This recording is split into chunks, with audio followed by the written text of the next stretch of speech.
and I'll turn on my microphone. This morning we will be considering the Pandemic and All Hazards Preparedness and, and Response Act, affectionately within the Beltway called the PAPA Act.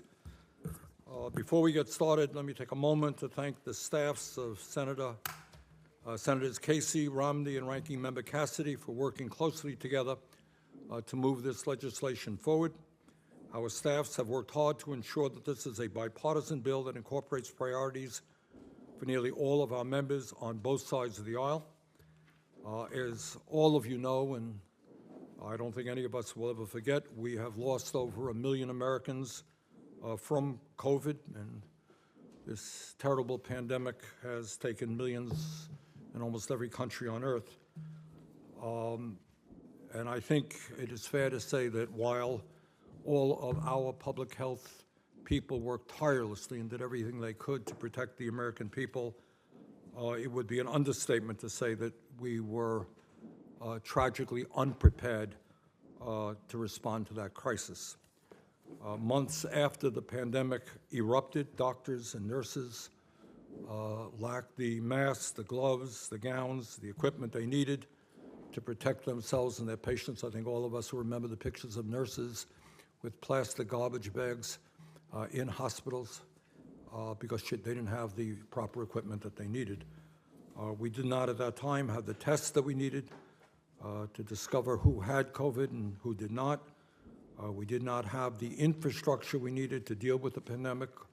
All of us remember the overcrowded hospitals, the ICUs from one end of the country to the other that were really overwhelmed with patients. We did not have the vaccines at that time or the treatments that the American people throughout the world desperately needed. And as we learned at a hearing that we held in this committee, what the leading experts in the country are telling us is sadly, tragically, there is a real possibility that another pandemic, perhaps as deadly as COVID, perhaps worse, could occur in the near future. And clearly what our responsibility is to make sure that we are better prepared next time than we were last time. And that is basically what this legislation is about. This legislation will help us make sure that we have a capable workforce in place, not just nurses and doctors, but also public health workers, our disease detectives, who can figure out where an outbreak is happening and set up vaccination clinics, among many other things. This legislation will help make sure that we have accurate public health data to know who is getting sick and where they're getting sick. This legislation will help make sure that we have enough medical supplies, masks, gowns, gloves for our healthcare workers. And let us be clear, this legislation that we are marking up today will not only help us in our efforts to prepare and respond to the next pandemic, it will also help us respond to natural disasters as well as chemical, biological, radiological, and nuclear threats. Under this bill, we will improve data collection for infectious diseases and monitor new pathogens through wastewater surveillance. Under this bill, we will require drug manufacturers to report more information to the FDA about drug shortages so that the federal government can take action more quickly to respond to those shortages.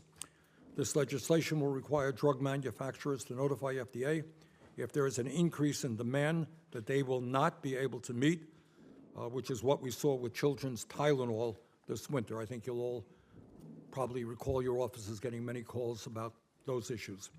I'm also pleased that this bill will increase funding to expand the emergency medical services in rural areas. Further, this legislation directs HHS to work with the National Academies of Science, Engineering, and Medicine to study prizes, a transformative new way of paying for the development of prescription drugs. This study would take a serious look at how we can create new treatments and cures without the burdens of monopolies and high prices. As part of this agreement, Ranking Member Cassidy and I have agreed to send a letter to appropriators urging them to fund the prize study. Let me conclude by saying I support this bill, and I believe it should be signed into law as soon as possible. Senator Cassidy, you are now recognized for your opening